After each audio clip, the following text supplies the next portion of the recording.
So we're here today to go through a whole head setup.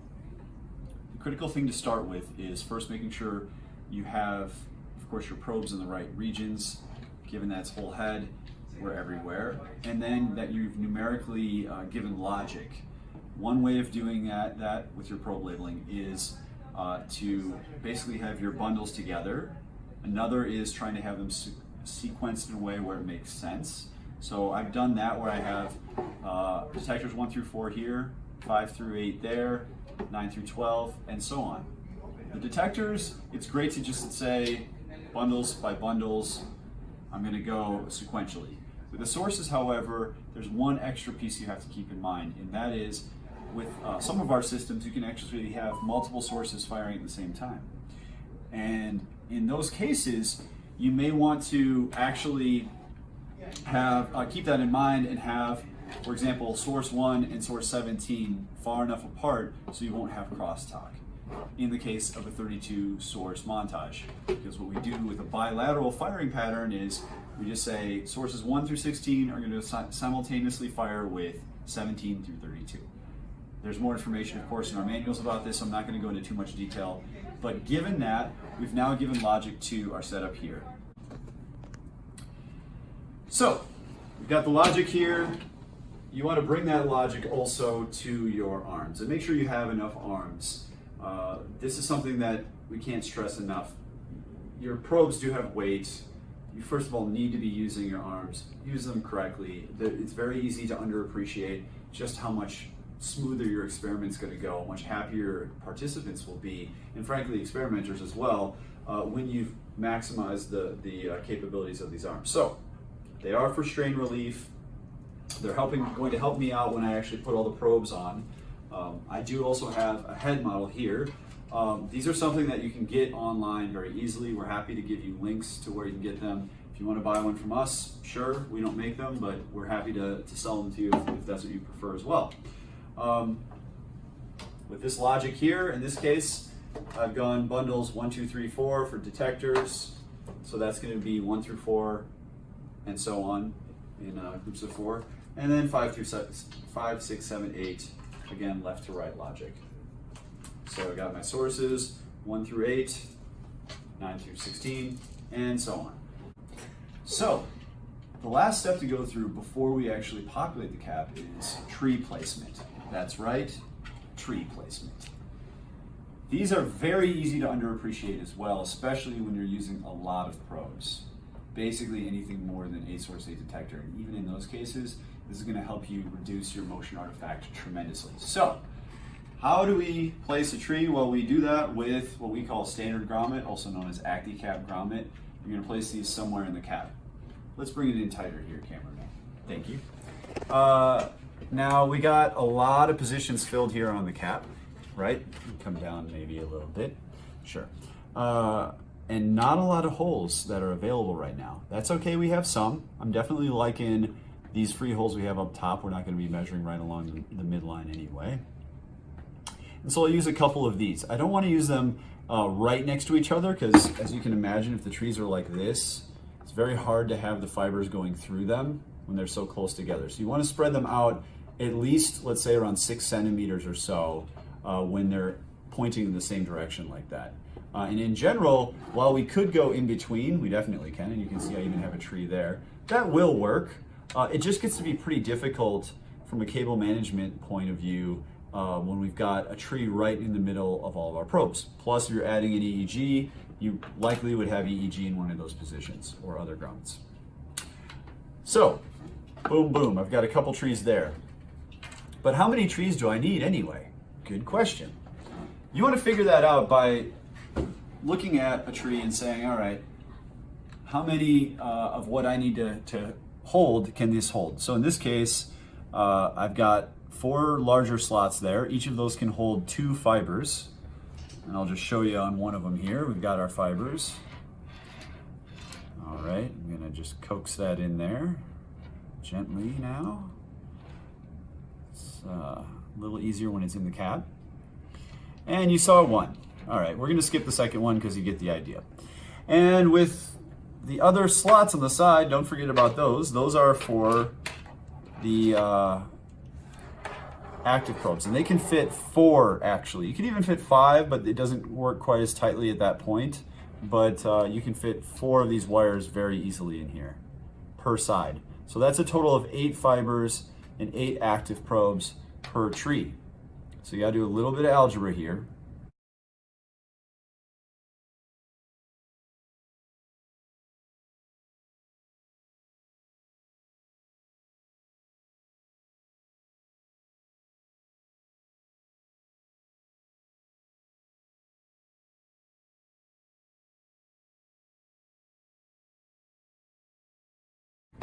Given that I'll have 4 trees minimum, I now want to find those 4 places. I already identified 2 up here that could work pretty well.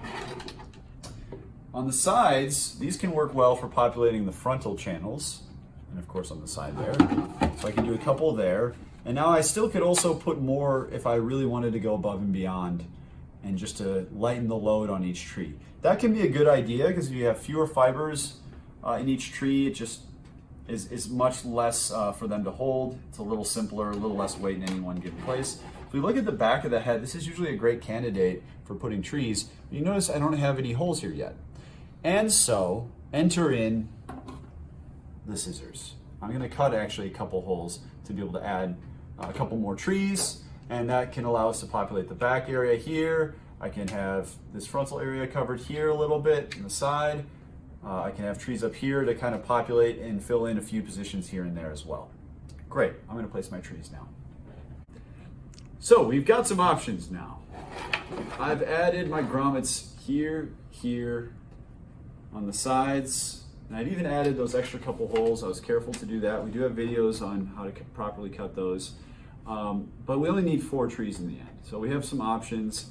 Just wanted to show you that that can be a good idea, especially if you're gonna use it with a laser APD configuration. This is just LED APD in this case. I always like to go for the back positions if you got them. And we'll get into that a little bit later. You'll see why. It's just a nice thing. And I'm gonna go for the sides also. That can work nicely.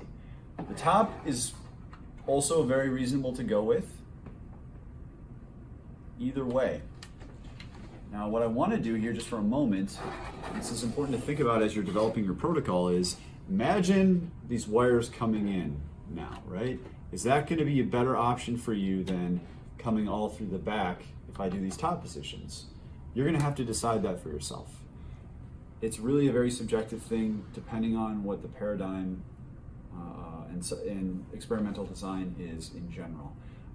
So in this case, we're gonna stick with the sides and stick with the back. This also makes it pretty nice if you're gonna work with a friend on this to speed up the setup time. And we're gonna do that actually now. So I'm here with the Fruz. She's gonna help me setting up the rest of the cap. She has the 1 through 16 detector side. We'll start with the detectors. You'll notice that we have the detectors on the bottom of the block here. It does make it a little nicer because they're heavier, and you just start with those. Again, 1, 2, 3, 4 as we're looking at it. So she's got the first bundle there.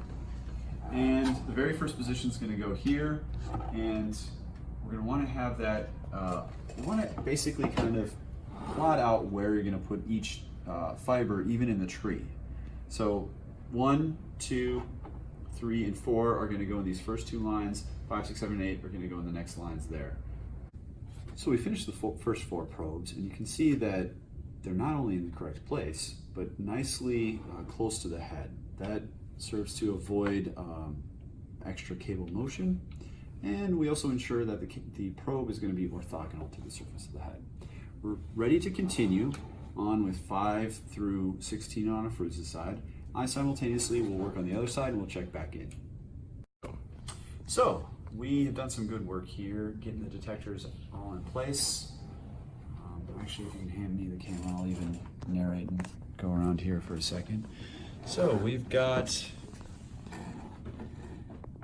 the probes nicely set. You can see we've tried to create some channels here, and we'll even tilt, or rather rotate the probes left or right as needed to try to avoid these source positions. And even, of course, as we're putting the detectors in, to avoid other detector positions to keep plenty of space. And you want to do that all the way around. And again, we tried to keep that logic from right to left, in this case, fitting right to left, as I did it, left to right, and how Fruz did it.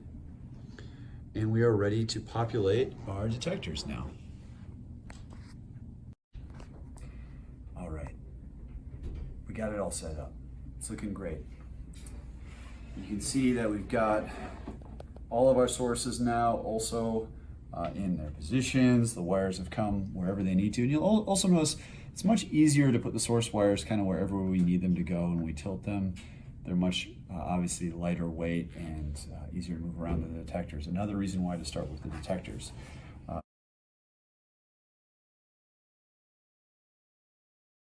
We've added additional cable straps a little bit further away from the tree, now also holding the sources in place. We did an initial one first with just the detectors, for the detectors to help keep those in place.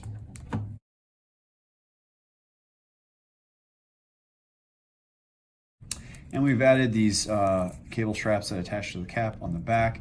That helps keep everything a little bit closer to the head back there once it's on the subject's head. We have one final step, and that is going to be reducing the length here. So we really want to have, ideally, about to this distance right here at this point, just before where the fiber split off, to reduce the amount of weight here. You can really feel right now it's not too bad, but anything you can reduce is going to make your subjects that much more comfortable. So to do that, this is in another video already, but I'll show it, why not? You simply hold on to the block and you pull. And in this case, I want to actually move my subject much closer to the blocks. And we'll probably need the blocks to be closer together in the end. So I can reposition these a little bit to simulate where they would actually go somewhat. And I simply just pull. And that's about good right there. And the next one, that's good.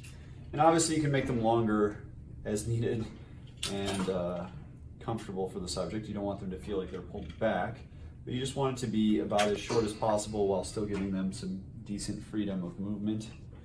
And we do the same thing with the sources. Those come back to just before the blocks, excuse me, these little pods as we call them.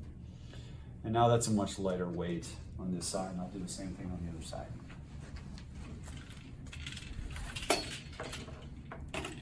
About to there.